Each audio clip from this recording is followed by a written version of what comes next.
Hello everybody, welcome to the derivative dimension. This is my first video and I think it's quite fitting in my first video to talk about the fundamental theorem of calculus, and that will be introducing the concept of a derivative. So let's start off with something simple. Let's say I had a regular coordinate system here and I've given you 2 points. Let's say I had the points 2, 4. So that would be, let's say this is 2 and let's say this is 4. We have our points 2, 4, and then I give you another point. I give you point 4, and I give you 8, like so. And I want you to find the gradient of these 2 points. I want you to find the equation of the line that fits these 2 points. And this, of course, will be assuming that it intersects the origin as well. So what we can do is we can use our slope formula. We can use y2 minus y1 over x2 minus x1, or delta y, the change in y, over the change in x, delta x. So we have 2, 4, and 4, 8. So we can use our formula. We do 8 minus 4 over 4 minus 2. That comes to 4 over 2, which is 2. So therefore, our line must be y is equal to 2x. And that means that at every point on this line, the rate of change is going to be 2. So the instantaneous rate of change of this line is going to be 2. So of course this is drawn a bit inaccurately here, but let's say this is our point 2, 4, and this is 4, 8. But what would happen if I gave you another coordinate, another system here, and I told you just the equation of the line, and we'll see where this is going. I told you y is equal to x squared. How would you find at any point the instantaneous rate of change?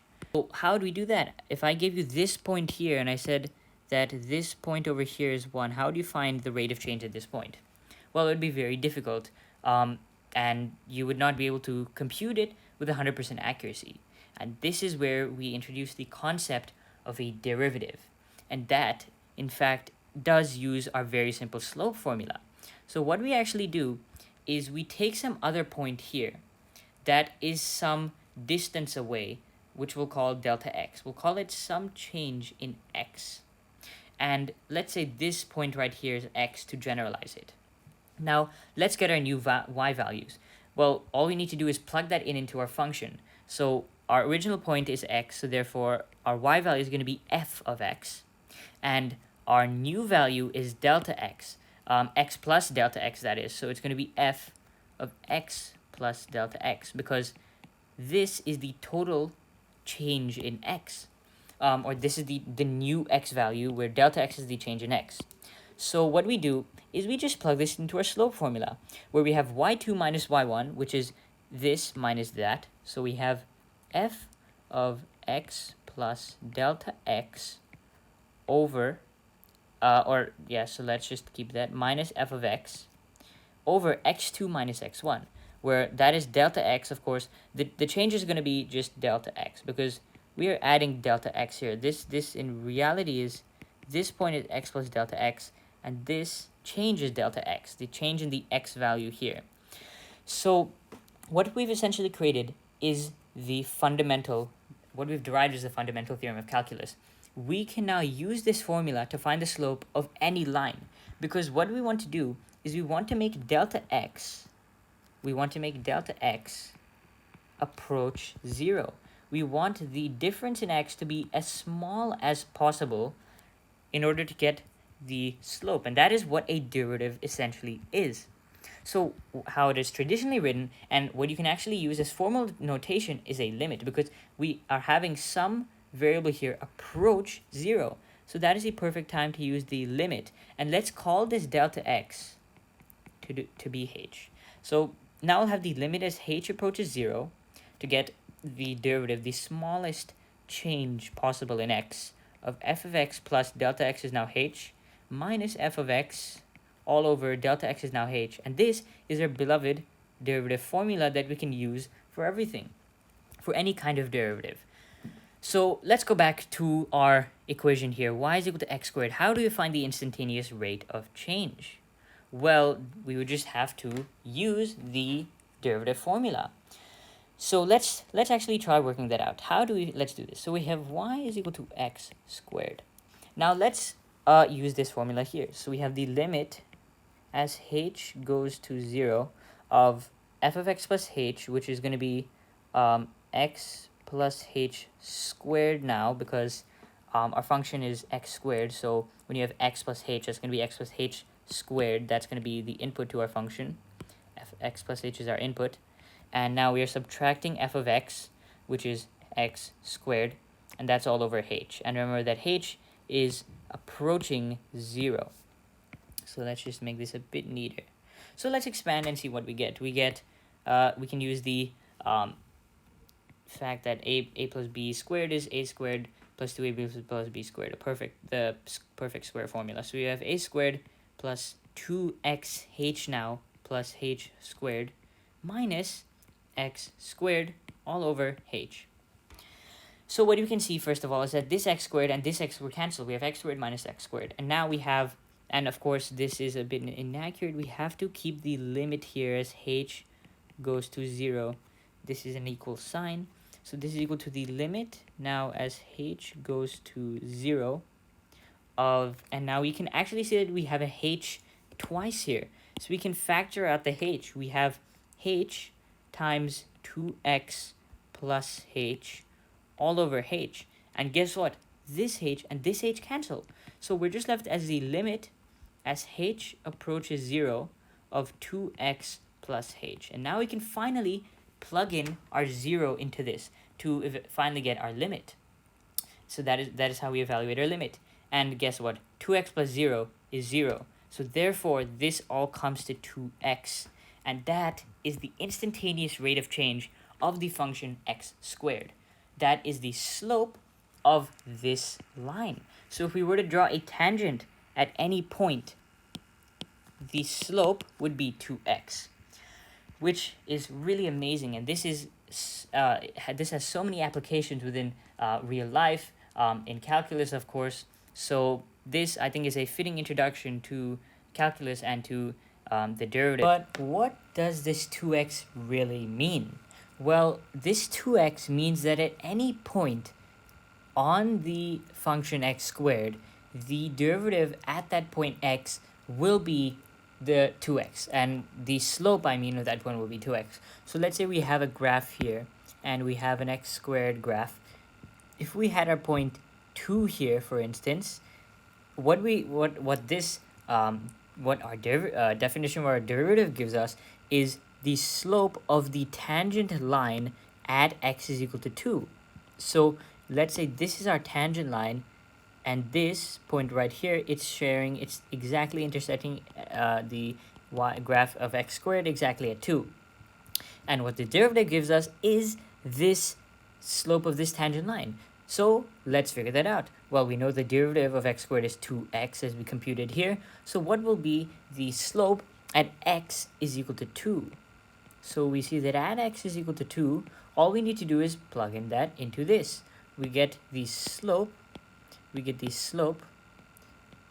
to be 2 times 2, which is our x point, which is of course equal to 4, which means that the slope of this tangent line is 4. And then of course, to find the exact equation of that tangent line, you have to go through the process of seeing that first of all you have the slope as 4, so you will have y is equal to 4x plus c. So we need a point in order to figure out that c value. So we see that as this exactly intersects at x is equal to 2 with the graph of x squared, we know that the y value for that point will be exactly plugging in into f of x squared. So all we need to do now is see 2 squared is 4.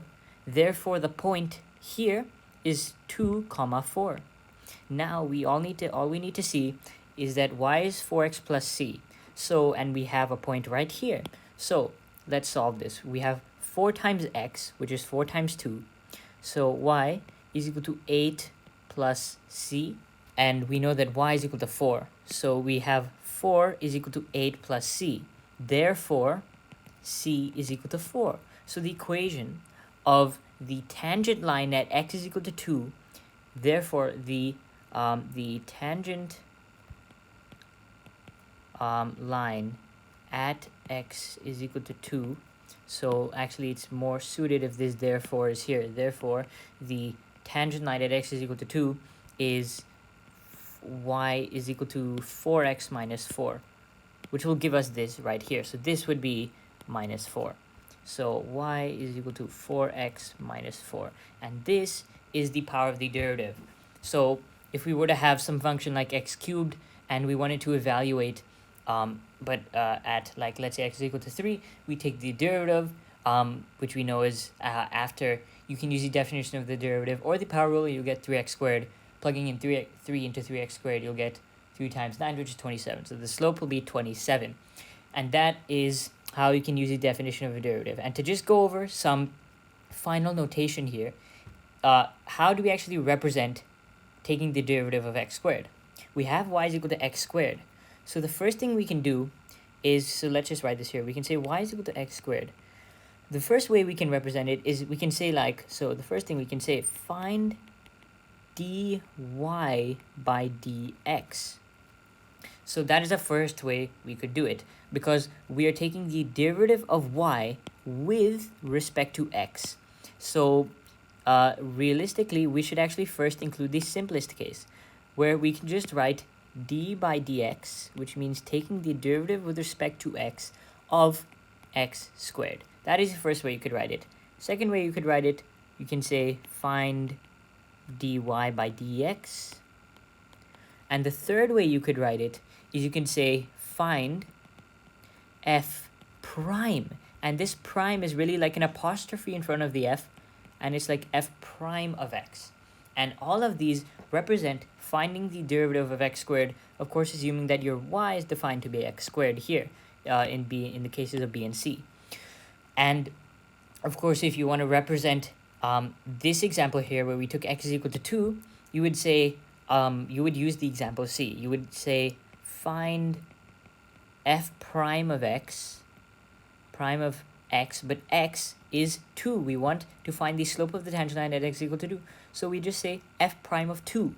And if you are trying to solve this problem, this would mean that you need to take the derivative of x squared and then evaluate that at point x is equal to 2.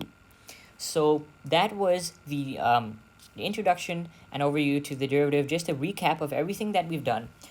We have first looked at what it really means to take the derivative, and that it means to take the instantaneous rate of change of a function at any point, and that will depend on another variable, of course, and many real-life applications that would be like time and position, of course, and that is of course where we get the velocity and acceleration and all of the derivatives of position with respect to time.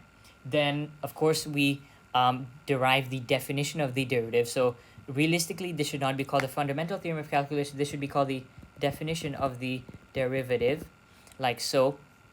And this is definition, if it's spelled correctly. And of course, now the key idea is to take some infinitesimally small point, which is the key idea in calculus as a whole, even when looking at integrals. So that point approaches 0, so we can take a limit. And as that point approaches 0, we want to calculate the slope of the point where that infinitesimally small point is the change in x.